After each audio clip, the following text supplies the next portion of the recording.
ఇంకో మాట ఉన్నాయండి, నాకు అర్థం కాని అంశం, నాకు చాలా బాధ కూడా వేసింది. ఎందుకంటే 4 దశాబ్దాల రాజకీయ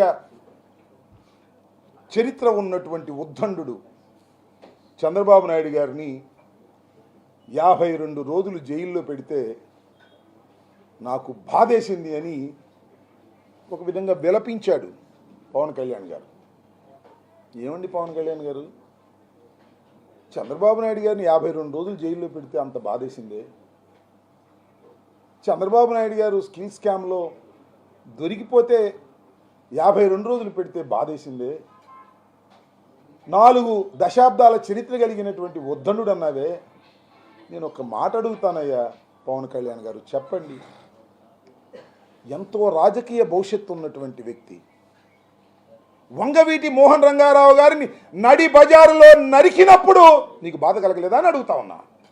అంతేకాదు, నీతికి నిజాయితీకి పేరు పొందినటువంటి వ్యక్తి, ఎవరికి అమ్ముడుపోనటువంటి వ్యక్తి, కాపు ఉద్యమం కోసం కృషి చేసినటువంటి వ్యక్తి ముద్రగడ పద్మనాభాన్ని కొట్టినప్పుడు, ముద్రగడ పద్మనాభం గారి భార్య పిల్లల్ని వేధించినప్పుడు కలగని బాధ చంద్రబాబు నాయుడు దొంగ దొరికితే 52 రోజులు జైల్లో పెడితే బాధ కలిగిందా?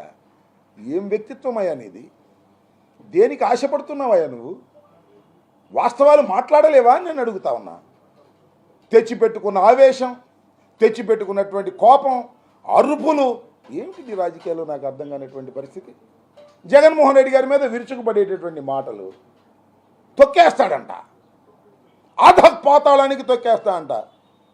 నిన్ను పుట్టించిన వాడు రావాలి అధపాతాళానికి జగన్మోహన్ రెడ్డి గారిని తొక్కడానికని మనవి చేస్తున్నా.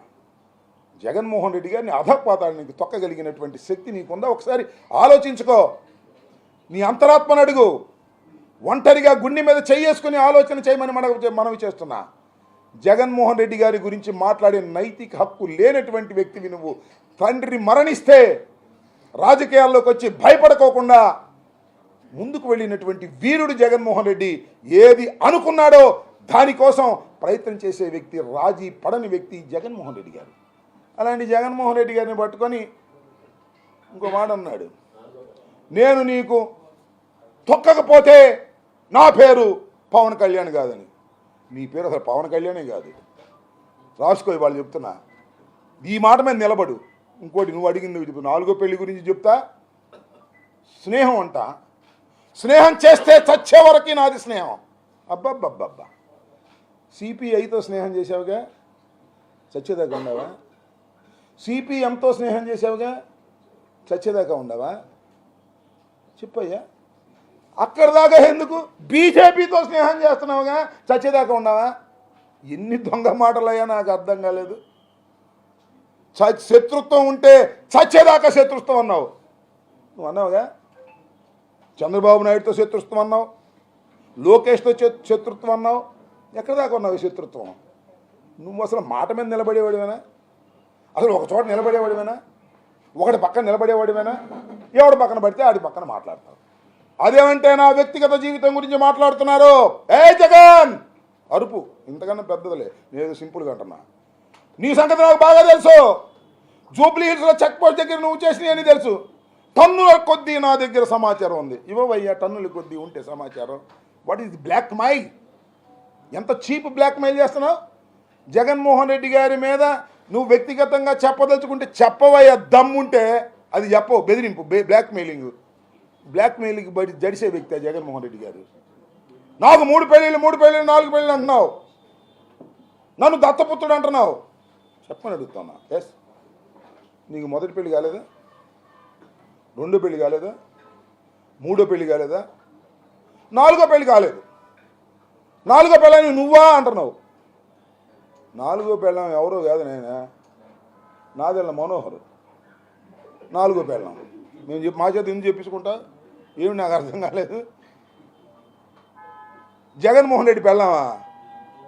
నీకు చంద్రబాబుకి మొగుడు జగన్మోహన్ రెడ్డి గారు గుర్తుపెట్టుకోమని మనం చేస్తున్నా. ఇది ప్రజావాక్కు, నేను చెప్పేది కాదని మనం రాజకీయంగా మీ ఇద్దరికి మొగుడు జగన్మోహన్ రెడ్డి గారు తప్ప మరొకరు కాదు.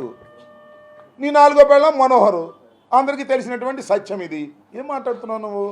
నేను ఒక్కటి మనవి చేస్తున్నా, నేను అందరికీ మనవి చేస్తున్నా. ముఖ్యంగా తెలుగుదేశం ఏ మాటగా ఆ మాట చెప్పాలి. చంద్రబాబు ఎంతవరకు లిమిట్స్లో మాట్లాడాలో అంతవరకు లిమిట్స్లో మాట్లాడితే కొద్దిగా ఎక్స్ అయ్యాడు. నీ దుంప దగ్గర నువ్వేందయ్యా పిచ్చి పిచ్చి పిచ్చి పిచ్చి అరుపులు, పిచ్చి పిచ్చి గందరగోళాలు? అయ్యా జన సైనికులారా, కాపు సోదరులారా, పునరాలోచించుకోండి. ఇతని వల్ల రాజకీయ పార్టీని నడపడం కాదు, రాదు. ఏ చంద్రబాబు భుజం మీద వేసి వెళ్ళిపోతాడు. నేను మనవి చేస్తున్నా, ఈ దుర్మార్గమైన రాజకీయాల్లో పవన్ కళ్యాణ్ అనేటువంటి వ్యక్తి ఏదో ఆటలో అరటిపండులాగా కొంతకాలం ఉండే వ్యక్తే కానీ అయ్యా 10 సంవత్సరాలు అయింది రాజకీయ పార్టీ పెట్టి. అసలు ఎందుకు 24 తీసుకున్నావు నాకు అర్థం కాదు. అనవసరంగా ఆ 2014 లాగా ఫ్రీగా సపోర్ట్ చేయరాదు. ఎందుకు వచ్చింది గొడవ? 24 మందిని నువ్వు తీసుకుని మళ్ళీ వాళ్ళని పెట్టలేకపోతున్నావు. నువ్వు ఎవరిని పెట్టాలి నీకు అర్థం కాదు. అసలు ఈ 10 సంవత్సరాల్లో 175 సీట్లకి 175 మందిని పెట్టి గెలిపించుకోవాలనేటువంటి తృష్ణ కానీ చిత్తశుద్ధి కానీ నీకు ఎప్పుడైనా ఉందా? మొత్తం టోటల్గా ఒకసారి నెక్కెళ్ళి చూసుకోండి. లేవు. ఊరికినే అప్పుడప్పుడు రావడం, గెల్లడం, పోవడం, తిట్టడం, పోవడం. అదేమంటే దాని దుంప దగ్గర 2 చెప్పులు ఎత్తిట్ట ఇసరడం. ఏమిదా నీ రాజకీయం? నీకు రాజకీయాలు రావు. నేను మనవి చేస్తున్నా, కొన్నాళ్ళు పోయిన తర్వాత చంద్రబాబే తలకాయ పట్టుకుంటాడు. ఎందుకురా బాబు ఈ పవన్ కళ్యాణ్తో నేను పొత్తు పెట్టుకున్నాను అనే దశకు నువ్వు తీసుకెళ్లేటట్టు పరిస్థితిలో ఉన్నావు. మీకు చివాట్లు తప్పవు. చంద్రబాబు నాయుడు గారి ద్వారా ఇది గమనించవలసిందిగా నేను మనవి చేస్తున్నాను. రాష్ట్ర ప్రజానీకంకి నేను మనవి చేస్తున్నాను. ఇది ఈ పొత్తు ఆయనే చెప్తున్నాడు విజయవంతమైన పొత్తు. పొత్తు విజయవంతమైందో లేదో తర్వాత తెలిసిద్ది. సూపర్ సక్సెస్ అంట చంద్రబాబు చెబుతున్నాడు. కాబట్టి అట్టర్ ఫ్లాప్. నేను చాలా సందర్భాల్లో చెప్పాము, వైఎస్ఆర్ కాంగ్రెస్ పార్టీ చాలా సందర్భాల్లో చెప్పింది 1+1 = 2 ఇన్ మ్యాథమెటిక్స్. 1+1 2 అవ్వాల్సిన అవసరం లేదు. రాజకీయాల్లో 1+1 0 అవుతుంది. నేను ఇవాళ చాలా స్పష్టంగా చెప్తున్నాను, జనసేన ప్లస్ తెలుగుదేశం =0. అసలు 2 ఫోర్సులు కలిస్తే ఎంత బ్రహ్మాండంగా జరగాలండి మీటింగ్ చెప్పండి ప్లీజ్. తాడేపల్లిగూడెంలో ఎంత బ్రహ్మాండంగా జరగాలి మీటింగు? అంత బ్రహ్మాండంగా జరిగిందా? Simple, out. నేను ఇంకోటి కూడా చెప్తున్నా, ముందు చంద్రబాబు నాయుడు గారు మాట్లాడారు. చంద్రబాబు నాయుడు గారు మాట్లాడని చెప్పి కొంతమంది జనం ఉన్నారు. చంద్రబాబు నాయుడు గారు ఆపేయంగానే విజువల్ చూసుకోండి, లేచి వెళ్ళిపోయారు కొంతమంది. బహుశా చంద్రబాబు నాయుడు గారు తెచ్చుకున్న జనం అనుకుంటా, ఆయన వెళ్ళిపోయారు. పవన్ కళ్యాణ్ బ్యాచ్ ఉంది, వెలవెలబోయింది. ఏందే మీ పొత్తు తగలయ్యా? అరే పవన్ కళ్యాణ్ మాట్లాడేదాకా కూడా ఉండలేకపోతే చంద్రబాబు జనం ఇంకా పొత్తెందుకు? ఇంకా ఓట్లు ఎప్పుడు వేస్తారు? మీరు ఎప్పుడు గెటన్ అవుతారు? మీకు ఎప్పుడు 4 సీట్లు వస్తాయి?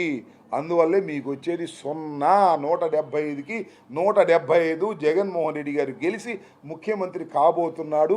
రాసుకోండి, మళ్ళా ఎన్నికల తర్వాత మాట్లాడదాం. ఓకే.